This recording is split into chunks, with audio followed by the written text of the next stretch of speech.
আমরা যদি সচেতন না হই, আমরা যদি কৃচ্ছ্রতা সাধন না করি, তাহলে আমাদের সামনে ভয়ঙ্কর বিপদ অপেক্ষমান।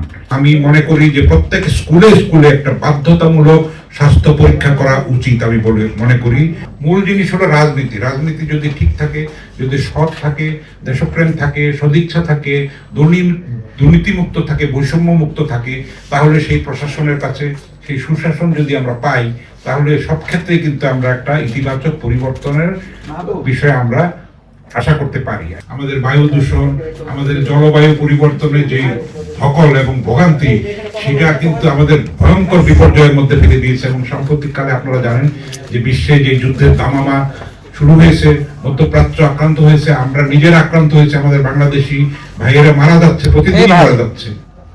এবং দ্রব্যমূল্য কিন্তু এমনি রমজানে মানুষের নাভিশ্বাস উঠেছে, তার মধ্যে এই যুদ্ধের পরবর্তী যে পেট্রোলের দাম বেড়ে যাচ্ছে, ভয়ঙ্কর একটা পরিস্থিতির মধ্যে আমরা আছি। আমরা যদি সচেতন না হই, আমরা যদি কৃচ্ছ্রতা সাধন না করি, তাহলে আমাদের সামনে ভয়ঙ্কর বিপদ অপেক্ষমান।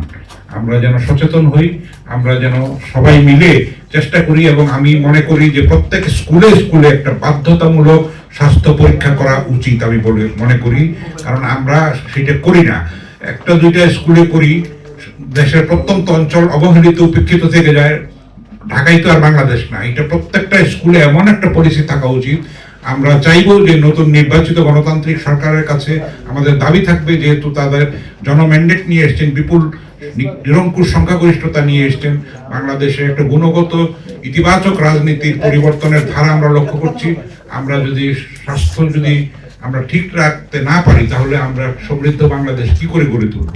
আমাদের নতুন জেনারেশনকে যদি আমরা একটা নিরাপদ পৃথিবী না দিতে পারি, নিরাপদ স্বাস্থ্যের একটা পরিবেশ যদি নিশ্চিত করতে না পারি, তাহলে তো সমস্ত কিছুই বৃথা যাবে। স্বাস্থ্যই সকল সুখের মূল। আপনার শরীর যদি ঠিক না থাকে, আপনার মন যদি ঠিক না থাকে, তাহলে তো আপনার যত রেমিটেন্সি হোক, যত সমৃদ্ধি হোক, এই কৃত্রিম উন্নয়ন দিয়ে কি হবে, মেগা প্রকল্প দিয়ে কি হবে? এই চিত্র আমরা পেলাম কিডনি রোগীর, প্রত্যেকেরই পরীক্ষা করা উচিত। আমি মনে করি যে এরকম ইউনিভার্সাল হেলথ ইন্স্যুরেন্স কার্ডের কথা এলো, আমাদের শুনতে পাচ্ছি যে এরকম কার্ড হবে, হেলথ কার্ড হবে। সেগুলি কিন্তু আমাদের দেশ অনেক ব্যয়বহুল হবে, যদিও ঘনবসতিপূর্ণ, কিন্তু চীনের মতো এত বিপুল জনসংখ্যার দেশ, সেখানে তারা সুন্দর সুশৃঙ্খল ভাবে তো করছে। মূল জিনিস হলো রাজনীতি। রাজনীতি যদি ঠিক থাকে, যদি সৎ থাকে, দেশপ্রেম থাকে, সদিচ্ছা থাকে, দুর্নীতিমুক্ত থাকে, বৈষম্য মুক্ত থাকে, তাহলে সেই প্রশাসনের কাছে সেই সুশাসন যদি আমরা পাই, তাহলে সব ক্ষেত্রে কিন্তু আমরা একটা ইতিবাচক পরিবর্তনের বিষয়ে আমরা আশা করতে পারি। বিকাশ পেমেন্টে 10,000 টাকার বেশি অফার, শপিং চলছে তো। সেই সময়টা এসছে, সেখানে কিন্তু শুধু সরকারেরই দায়িত্ব না, এটা শুধু রাজনৈতিক দলগুলির দায়িত্ব না, 18 কোটি মানুষের প্রত্যেকেরই দায়িত্ব যে এই বিজয়টাকে, এই পরিবর্তনটাকে সংহত করা এবং ঘরে ঘরে যে তার সুফল যেন পৌঁছে যায়, সেটার জন্য যার যার ক্ষেত্র থেকে দায়িত্বশীল ভূমিকা পালন করা। আমরা ধন্যবাদ জানাবো ক্যাম্পসকে, যে তারা দীর্ঘদিন ধরে যে এরকম যুদ্ধ চালিয়ে যাচ্ছেন, এবং বিশেষজ্ঞদেরকেও ধন্যবাদ জানাবো। এটাকে আরো বিস্তৃত করতে হবে। আমাদের জনসংখ্যার তুলনায় ডাক্তারের সংখ্যা অত্যন্ত কম, কিন্তু আমাদের বিশ্বমানের মেধাবী ডাক্তারও আমাদের আছে। আসলে ব্যবস্থাপনার অভাব। আমরা কেন অন্য দেশে চিকিৎসার জন্য যাব? আমাদের নিজেদের দেশে কিন্তু ভালো ভালো হসপিটাল আছে। এবং আপনারা জানেন যে চীন আমাদেরকে 2টা বড় বড় হসপিটাল করে দিচ্ছে, আমাদের সুপার স্পেশালাইজড হসপিটাল।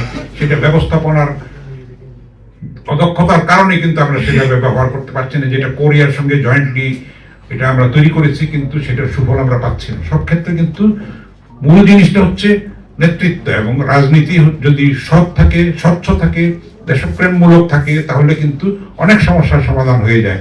আমাদের যেই পরিবর্তনের যে একটা আকাঙ্ক্ষা এবং একটা পরিস্থিতি তৈরি হয়েছে, আমি দীর্ঘ করবো না, শেষ করে দিচ্ছি।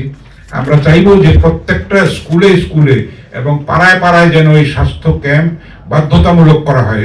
জাস্ট সিম্বলিক কয়েকটা করলে হবে না, এবং মানুষকে সচেতন করতে হবে। এখন আমাদের মোবাইলের যুগ, এই ডিভাইসের মধ্যে আমরা রিলস তৈরি করতে পারি ছোট ছোট, কারণ আমরা দেখছি যে অপতথ্য ছড়াচ্ছে, সেটার মাধ্যমে খারাপ খারাপ জিনিস যাচ্ছে। এগুলিরও একটা সাইবার যে ক্রাইমটা হচ্ছে, সেটার ব্যাপারে সরকারকে নজর দিতে হবে এবং সেগুলিকে ফিল্টার করতে হবে।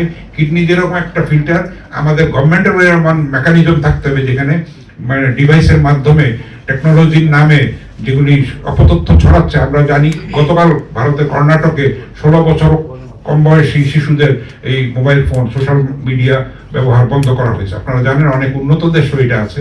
আমাদের শিশুদেরকে আমরা কিন্তু নষ্ট করে ফেলছি। কিন্তু একটা পর্যায়ে গিয়ে তারা তাদের ভালো মন্দ বিচার করার বয়সটা না হওয়ার আগেই তাদের হাতে আমরা এগুলি তুলে দিচ্ছি, যেগুলির মধ্যে খারাপ জিনিসও আছে, সেগুলি খারাপ দিকেই কিন্তু মানুষ যায়। একটা কথা আছে যে স্বাস্থ্য মানে সংক্রামক না, ব্যাধিটাই হচ্ছে সংক্রামক। ভালো জিনিসটা কিন্তু দ্রুত ছড়ায় না, খারাপ জিনিসটা দ্রুত ছড়িয়ে যাবে। আমরা সেটা যাচাই করি না, বাছাই করি না, ফলে এই অপতথ্যের কারণে কিন্তু দেশের স্বাধীনতা সার্বভৌমত্ব বিপন্ন হয়, সাম্প্রদায়িক সম্প্রীতি নষ্ট হয় এবং শান্তি শৃঙ্খলা নষ্ট হয়। যদি আমরা ঠিক মতো লালন না করি, সেটাকে যত্ন না করি, পরিচর্যা না করি, তাহলে কিন্তু আমরা ধ্বংসের দ্বার প্রান্তে এসে পৌঁছাবো। ক্যাম্পসকে আবারও ধন্যবাদ জানাচ্ছি, আজকে যারা অংশ নিয়েছেন, শ্রোতা মন্ডলী, বিশেষজ্ঞ মন্ডলী, উদ্যোক্তাদের সবাইকে আমি ধন্যবাদ জানাচ্ছি, অভিবাদন জানাচ্ছি। তারা যেন এটা আরো বিপুল ব্যাগে সবাই মিলে, সরকারের সঙ্গে মিলে, প্রাইভেট খাত মিলে যেন একটা বড় ধরনের একটা সামাজিক আন্দোলন গড়ে তুলতে পারি আমরা। কিডনির ব্যাপারে ঘরে ঘরে কিডনি রোগ এবং এটা ছড়িয়ে পড়ছে, সেটা যেন আমরা প্রতিরোধ করতে পারি। আপনাদের সবাইকে ধন্যবাদ এবং কৃতজ্ঞতা।